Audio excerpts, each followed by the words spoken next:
Want to know what happened to Tshegofatso. Why did they did what happened? Why did they did what they did to her? And honestly speaking, seeing him in court, it just reminds us of the ordeal that we just went through. I wouldn't be surprised if they make other arrests as well. Here we go, that connection back. Let's bring Manqoba back in. The magistrate also pleading for patience in this case. What did he say?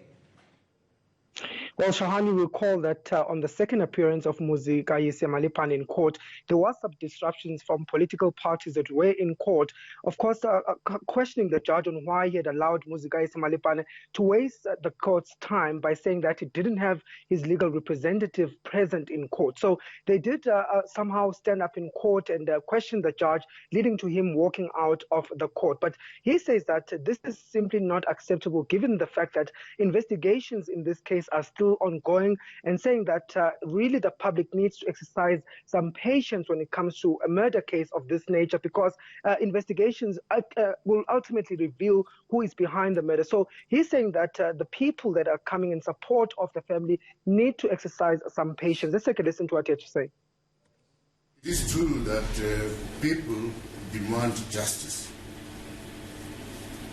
They want to see this matter to be finalized as speedily as possible. It is also true that the delay in finalizing the investigations will certainly elongate the deceased family's pain and suffering.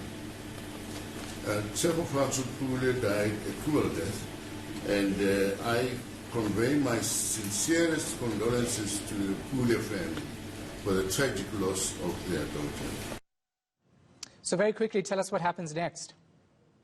Well, what will happen next is that the state says it still needs to obtain Tshegofatso Pule's, some of Tshegofatso Pule's evidence about how she was murdered, Chan. So these will include also the issue of those cell phone records, as well as a chain of evidence, which is basically a sequence of events of what happened to Tshegofatso according to the experts that combed the crime scene. But beyond that, they're also saying that on the 29th of September, this case might possibly be moved to the High Court, where the matter is likely to be heard. But Malipane's lawyers, Shahan, indicating that perhaps they could also apply for bail at the next hearing. They're not confirming at this point, but they do say that he could be applying for bail.